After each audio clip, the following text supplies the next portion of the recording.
Hey, this is Tate Chamberlin with the I Am Interchange Morning Show. We've got Meg Singer in the house. She's the Indigenous Outreach Justice Coordinator for the ACLU. How's it going, Meg? Did I get it right? Yeah, you did. Is there an acronym you prefer? No, I just kind of say that I'm a glorified community organizer in Indian country. What's your favorite project right now? My favorite project right now is working with the community in Wolf Point, which is on the Fort Peck Reservation. We have a group of parents who, a generation of parents, grandparents, parents, and students who are organizing to know what their rights are in the education system, because in Wolf Point School District has definitely not been just in how they treat their Native American students or the community. Do reservations still hold a place? Mm-hmm. Well, this is where it gets really tricky, because Wolf Point is a public school, so the tribe doesn't really have jurisdiction to kind of implement any of its sovereignty for its members. But there are different ways that they can do it. For example, for impact aid or Johnson and O'Malley monies that go into the school, that's predicated on Native people, Native students actually being in the school. And the tribes do have authority to kind of put an asterisk on this, that if you want to have this money, here's what you need to do in return. And so the tribe itself hasn't yet exercised that, but they're going to, and they're working on it. And then that brings into other tribes across the state who could also put in memorandums or that different, here's what you need to do for our students for you to get this money, because that money is for their students. Yeah. And unfortunately, having conversations with tribal members and the administration hasn't worked. There hasn't been a sit down where people could come in and say, okay, this is what we need, this is what you should be doing. That just hasn't worked. But I think that what the Native community has been doing has been, filing complaints, has been going to the school board, has been using the system. And basically, Wolf Point has just not cared to follow the system. And this is going back years. I mean, I'm talking to students who are, in 10 years old, who are having issues about how the administration is treating them. And then I talk to their parents, I talk to their grandparents, and they're like, yeah, I experienced the same thing when I was going to school. So it's just something that needs definite attention to. There is a Department of Justice complaint that was filed on behalf of Fort Peck tribes. The Department of Justice complaint was filed right before Betsy DeVos said, we're scaling back investigations into civil rights complaints for education. And so that's the Department of Education. So relying for the Department of Justice to come in. Yeah, okay. Yeah, I mean, What should people start accepting? I think that people in general need to accept reality. And the reality is that race has a huge part in our society. And people get less because of the color of their skin. They're targeted because of the color of their skin. And that is reality. And to say that that's not something or something that's man-made for political agenda is just not true. We're saying that doesn't affect me because I'm not black, or that doesn't affect me because I'm not Native. It affects all of us. Yeah. We all need to realize that. And I think with white people in Montana, we need you. We need, Native people don't even make up 7% of the population.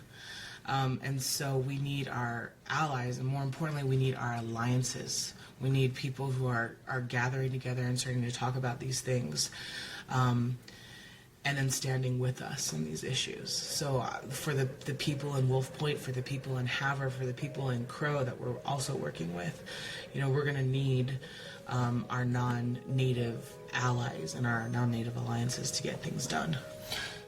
You're on an upcoming event Is it cultural exchange or appropriation? What's the hardest thing you ever had to explain to your parents? My parents are probably the most forward-thinking parents out there. I think for a lot of people in that generation, there's just the free market of ideas is something that's still very, very new to them. And I think that comes with privilege. My parents weren't college educated. I am. It comes with, being around other people. Like, my parents don't really have any, LGBT friends or, things like that. And I do because, again, privilege. Mm-hmm. And I'm able to sit and listen and talk. And that generation, I feel like, just hasn't had the chance, maybe because people who were, like that couldn't even be safe, out in the world. And so, they didn't have access to, Facebook. Access to that, or Facebook, or even stories about, that.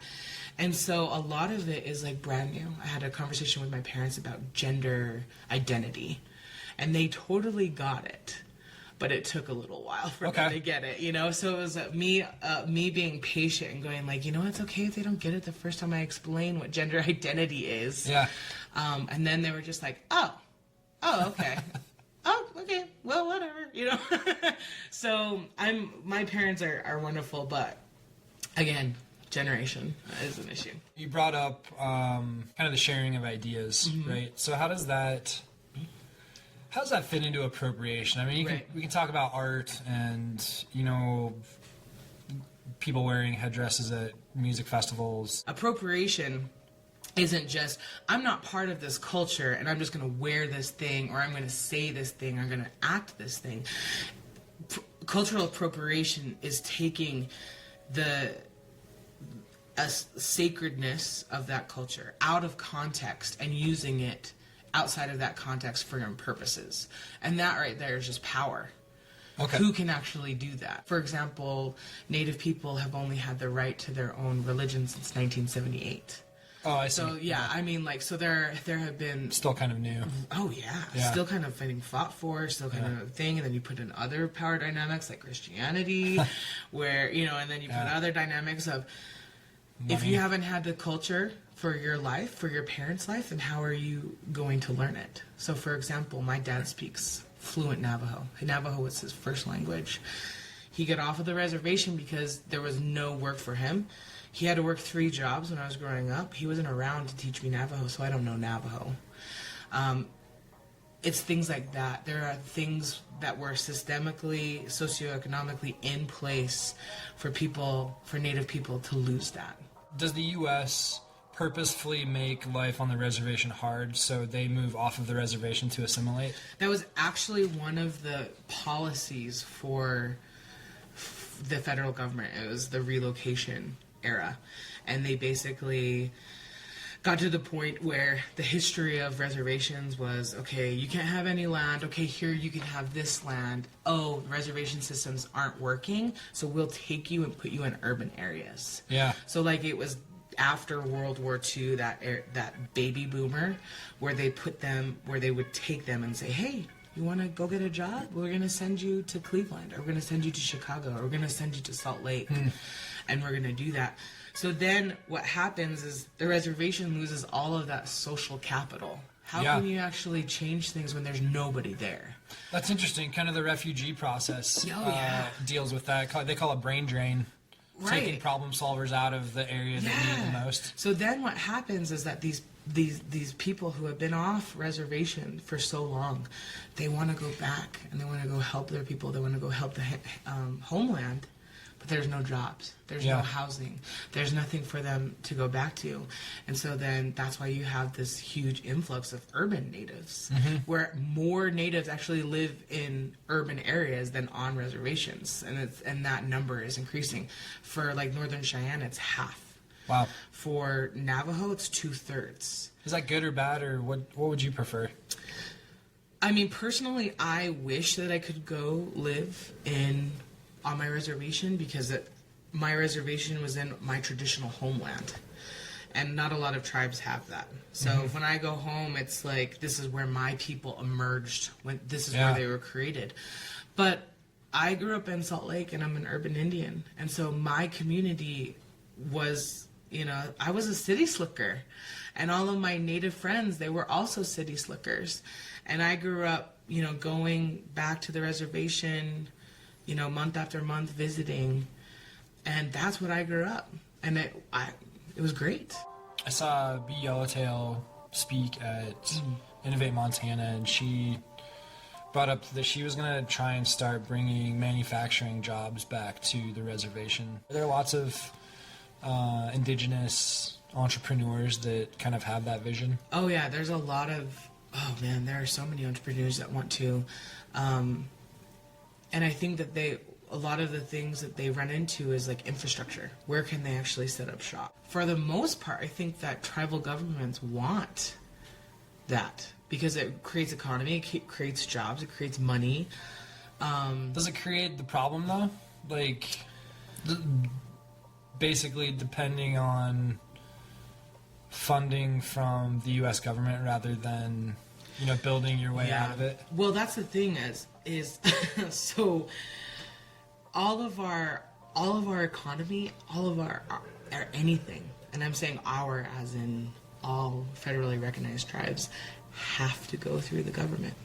We have this clause in the Constitution called the Commerce Clause, which basically is like Big Daddy United States. Yeah. We'll make sure that you're using your money correctly, and that trade is going correctly, and that if you want to do this, and this on fee land versus trust land versus whatever kind of land is on the reservation, the government has to have its hands in it, and so that really plays into this idea, this concept that Native people have, that is written in law, that we are at the same level of as the federal government. We're a nation-to-nation government, and that just doesn't happen because of the paternalism that has always been there. This idea that Big Daddy government will come in and save the natives.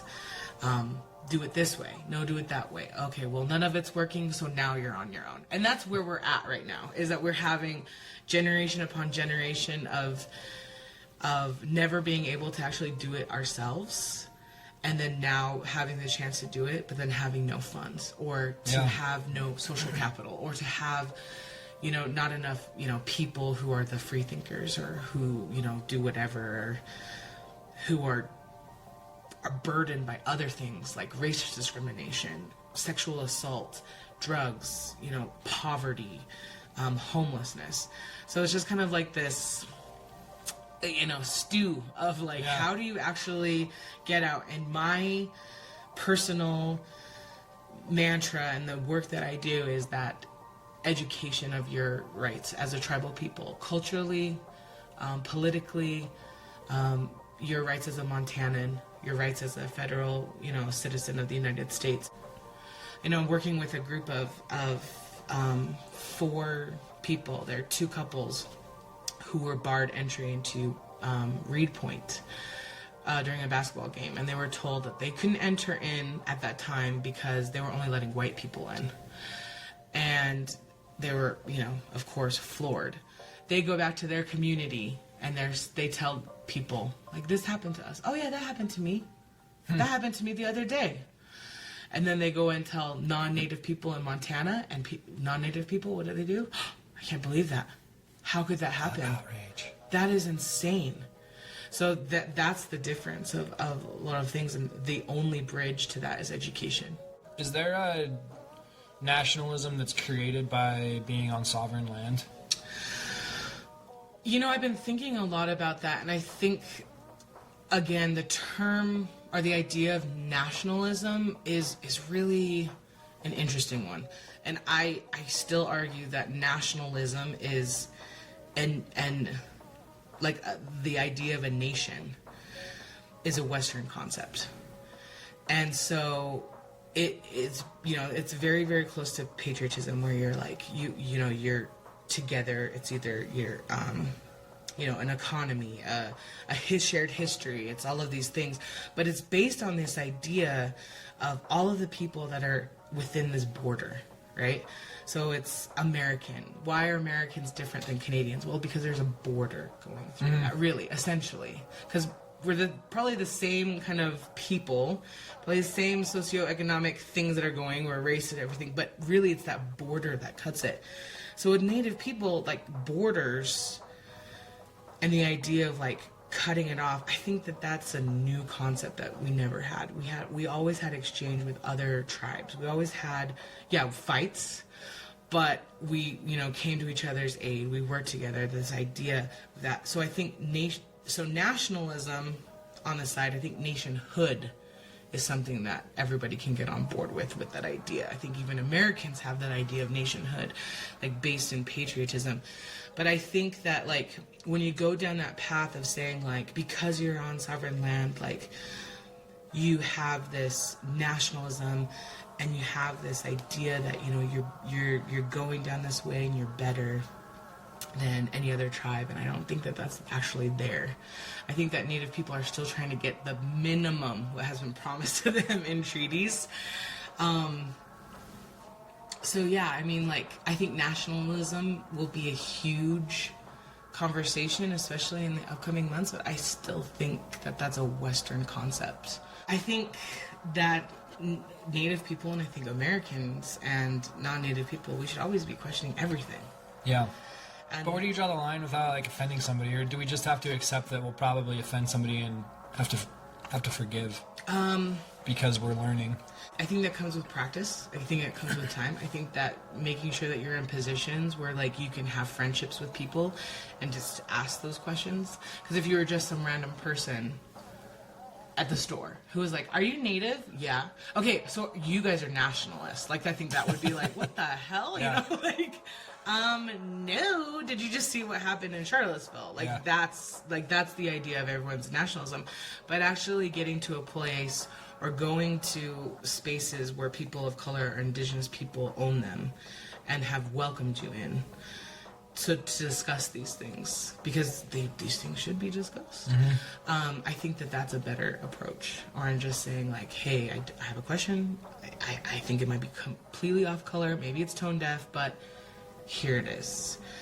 Don't explain it to me. Just point me in the right direction, and not relying on Native people to teach everybody what it means to be Native, especially when, like, for what I say, that word is definitely a Western word. Is it okay to be the middleman in this if you think that diplomacy can work? I think that white people need to pass diplomacy, and they actually need to actively talk to their neighbors. And by the other neighbors, I mean other white people about this stuff.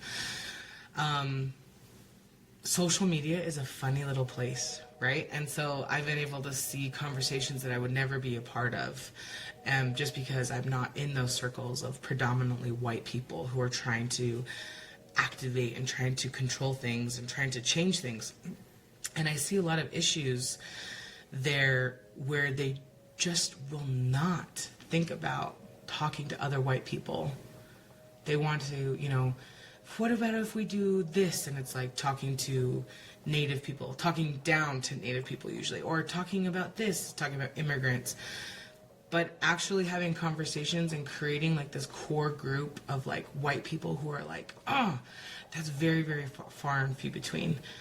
It is happening in Montana, but it's not reaching because people just are like, not really my issue. I'm not like that. I'm not racist. So it's, nothing to do with me, when it definitely has everything to do with everybody. Mm-hmm. So it's time for white people in Montana to step up the game. I would say that if anybody wanted ideas on how to organize around issues that are relating to Native people, or wanting to get in touch with,